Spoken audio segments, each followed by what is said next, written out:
lii ab yëgle la bu jóge ci kër asakay te aju ci muurum koor.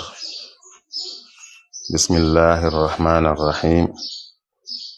noo ngi sant yàlla di julli ci yonent bi sallallahu alayhi wa alihi wa sallam, di ñaan yàlla mu dolli ko xéewal ak mucc moom ak njabootam ak saxaabaam ak képp ku féete ak moom.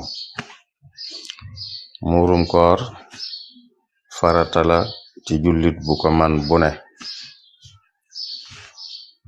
kum doon farata ci moom it da koy génneel boppam, génneel ko it bépp jullit boo xam ne dundal ko moom la war.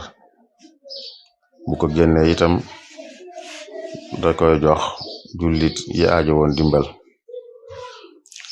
waxtu wiñ koy war a génne nag mooy bis bi mujj ci weeru koor yi bu jant bi sooye ca lay tàmbali, waaye mënees na ko jiital itam balu mat ñaari fan. li ñuy génne nag ñeenti bari ci loxo la war a doon, ci loxo yu digg doomu. ñu génne ko it ci ñi ëpp ci réew mi, li ëpp ci seenub dund. kuréel bi toppatoo wàllu xam-xam ci kër asaka yi nag bim sukkandikoo ci yooyu yépp dafa jàpp ne kon ci Sénégal ci ceeb bii ñuy tudde ceebu bongo ci lañ koy génne. liñ ciy génne itam 2 kilo ak 1/2 liibar lay doon. mënees na ko génne ci ceeb bi, waaye mënees naa joxe njëg gi itam.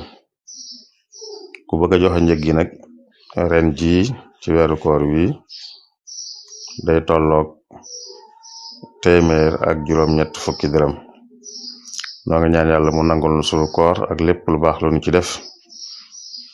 lii di yëgle bu jóge ci kuréel bi toppatoo wàllu xam-xam ci kër asaka yi te Serigne Saleh Mbacké moom Serigne Murtada jiite ko.